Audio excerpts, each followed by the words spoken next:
nasakote ang 3 high-value individual sa isinagawang bypass operation matapos makumpiskahan ng mahigit 600,000 pisong halaga ng shabu sa Sasmuan, Pampanga.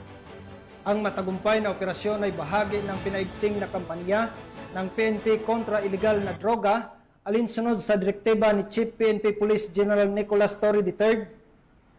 Ang report mula kay Patrolwoman Jelly Peña.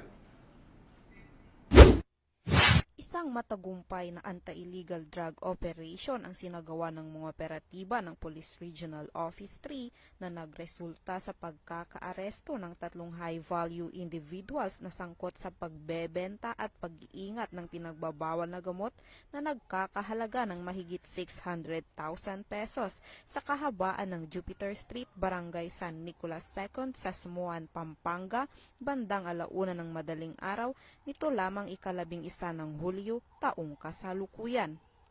Ang operasyon ay pinangunahan ng Regional Police Drug Enforcement Unit 3 sa pangunguna ni Police Major Arvin E. Hosmilio, hepe ng naturang unit.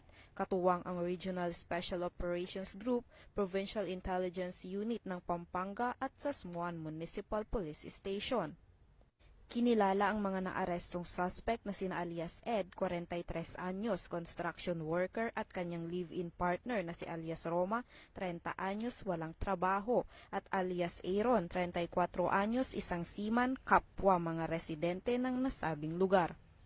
Ang operasyon ay resulta ng matyagang intelligence build-up laban sa mga high-value individuals na sangkot sa illegal drug trafficking sa rehiyon. Sa isinagawang bypass operation, nasamsam mula sa mga suspect ang mga sumusunod na ebidensya, 10 heat sealed sachet at isang malaking sachet ng hinihinalang shabu, 3 1,000 peso bill na ginamit bilang mark money, mga pera sa iba't ibang denominasyon, isang cellphone at iba pang drug paraphernalia.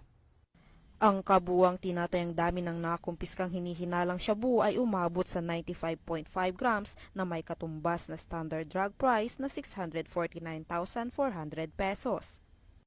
Ang inventaryo at pagmamarka ng mga nakumpiskang ebidensya ay sinagawa sa lugar ng insidente sa presensya ng mga naarestong suspect at mga saksi.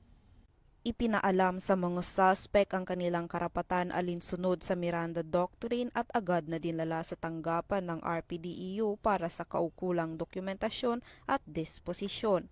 Sila ay sasampahan ng mga kasong paglabag sa Section 5 at Section 11 ng Republic Act 9165 o ang Comprehensive Dangerous Drugs Act of 2002.